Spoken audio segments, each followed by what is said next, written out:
5 ತಿಂಗಳಿಗೆ ಮುಂಚೆ ಅಣ್ಣ ಒಂದು ಡೇಟ್ನ ಮಾರ್ಕ್ ಮಾಡಿದ್ರು. 5 ತಿಂಗಳು 17 ದಿನ ಆಗಿರಬೇಕು, ಜುಲೈ 17ನೇ ತಾರೀಕು.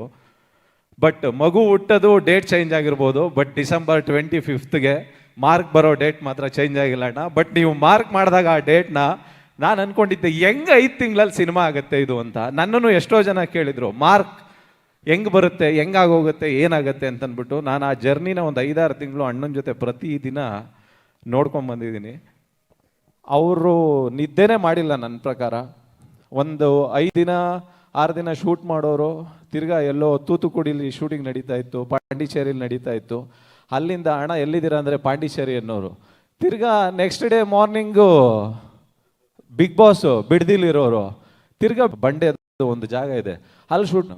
ಇಲ್ಲಿವರೆಗೂ ನಾವು ಶೂಟ್ ಮಾಡಿದ್ದಷ್ಟು ದಿನದಲ್ಲಿ ಅವ್ರು ಯಾವತ್ತೂ ಸೆಟ್ಟಲ್ಲಿ ಮಲಗ್ದವರೇ ಅಲ್ಲ. ಬಟ್ ಅವತ್ತು ಹತ್ತತ್ರ ಒಂದು 18-19 ಅವರ್ಸ್ ಶೂಟ್ ಆಗಿತ್ತು ಕಂಟಿನ್ಯೂಸ್. ಬೆಳಿಗ್ಗೆಗೆ ಡೈರೆಕ್ಟ್ ಅಲ್ಲಿಂದ ಇದಕ್ಕೆ ಹೋಗ್ಬೇಕಾಗಿತ್ತು, ಎಲ್ಲಿಗೆ, ಬಿಗ್ ಬಾಸ್ಗೆ.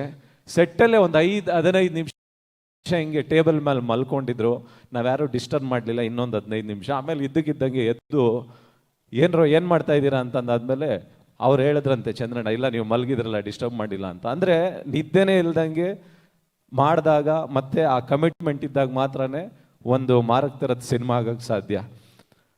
ಏನಾದರೂ ಬರೆದಿಟ್ಟು ಹೋಗ್ಬೇಕಂತೆ ಎಲ್ಲರೂ, ಅದನ್ನು ಬರೆದಿದ್ದಾರೆ ಮಾರ್ಕ್ ಸಿನಿಮಾದಲ್ಲಿ.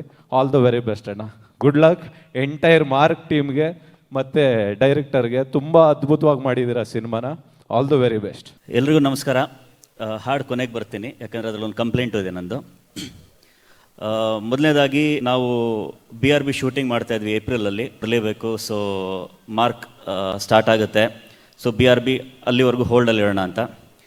ಸೊ ನಾನು ಅಂದ್ಕೊಂಡೆ ಇಷ್ಟು ಬೇಗ ಮುಗಿಸೋದು ಸಾಧ್ಯನೇ ಇಲ್ಲ, ಅದರಲ್ಲಿ ಸೂಪರ್ ಸ್ಟಾರ್ ಸಿನಿಮಾ ಚಾನ್ಸೇ ಇಲ್ಲ ಅಂತ ಹೇಳ್ಬಿಟ್ಟು ನಾನು ಮೆಂಟಲಿ ಪ್ರಿಪೇರ್ ಆಗಿದ್ದೆ, ಹೋಯಿತು ಅಂತ. ಸೊ ಥ್ಯಾಂಕ್ ಯು ವಿಜಯ್ ಅವರೇ, ಫಸ್ಟ್ ಆಫ್ ಆಲ್ ಮುಗಿಸಿದ್ದೀರಾ, ಮುಗಿಸಿ ನಮ್ಮ ಕೈಗೆ ವಾಪಸ್ ಕೊಡ್ತಾ ಇದ್ದೀರಾ. And thank you sir for coming up with such a wonderful product in such a short duration. Satyajyoti follow up ಮಾಡ್ತಾನೆ ಇದ್ದೆ, ಬಿಕಾಸ್ ಇಂಡಸ್ಟ್ರಿ ಅವ್ರದ್ದೊಂದು ಪ್ರೇಯರ್ ಇದ್ದೇ ಇತ್ತು ಈ ಸಿನಿಮಾ ರಿಲೀಸ್ ಆಗಬೇಕು ಅಂತ. ನಂದು ಇನ್ನೂ ದೊಡ್ಡ ಪ್ರೇಯರ್. ಇನ್ಫ್ಯಾಕ್ಟ್ ಲಾಸ್ಟ್ ಮಂತ್ವರೆಗೂ ನನಗೆ ಖಂಡಿತ ನಂಬಿಕೆ ಇರಲಿಲ್ಲ ಆಗುತ್ತೆ ಅಂತ. ಸೊ ಯಾವಾಗ ಲಾಸ್ಟ್ ಸ್ಕೆಡ್ಯೂಲ್ ಶೂಟ್ಗೆ ಹೋದೆ, ಒಂದು song, all looking forward to it. And coming to the song, so Ajaneesh ಅವ್ರ ಮೇಲೆ ಇವತ್ತೊಂದು ಫಾರ್ಮಲ್ ಕಂಪ್ಲೇಂಟ್ ಲಾಂಚ್ ಮಾಡ್ತಾ ಇದ್ದೀನಿ ನಾನು. ಮ್ಯಾಕ್ಸಲ್ಲೂ ಅಷ್ಟೇ, ಮಾರ್ಕಲ್ಲೂ ಅಷ್ಟೇ, ಮ್ಯಾಕ್ಸಿಮಮ್ ಮಾಸ್ ಸಾಂಗ್ ಇತ್ತಲ್ಲ. ಸೊ ಫೋನ್ ಮಾಡಿದ್ರು, ಪರಿಚಯ PRಸಲ್ಲೇನೋ ಬರೆದಿದ್ದು ಆ ಸಾಂಗ್ನ.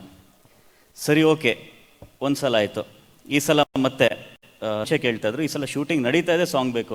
ಸೊ ಬರೆದ್ಮೇಲೆ ವಾಪಸ್ ಸುದೀಪ್ ಸರ್ದೊಂದು ವಾಯ್ಸ್ ನೋಟ್ ಬಂತು, ಈ ಥರ ಬೇಡ, ಹೀರೋ ಇಂಟ್ರೊಡಕ್ಷನ್ ಥರ ಬೇಡ, ಅವನೊಂಥರ ಕಂಪ್ಲೀಟ್ ಕ್ರೇಜಿ ಕ್ಯಾರೆಕ್ಟರ್, ಅದಕ್ಕೆ ಬೇಕಾಗಿರೋ ಥರ ಬೇಕು ಅಂತ. ಸೊ ಆ ಟೈಮಲ್ಲಿ ಹುಟ್ಕೊಂಡಿದ್ದೆ ಸೈಕೋ ಸೈತಾನ್ ಅನ್ನೋ line. On a serious note, I think ನಾನು ಯಾವತ್ತೂ ಹೇಳ್ತೀನಿ, ನನ್ನ ಸಿನಿಮಾದಲ್ಲಿ ನಾನು ಯಾವಾಗಲೂ ಹೇಳ್ತಾ ಇರ್ತೀನಿ, ಈಸ್ ಅ ಸೆಕೆಂಡ್ ಹೀರೋ ಅಂತ.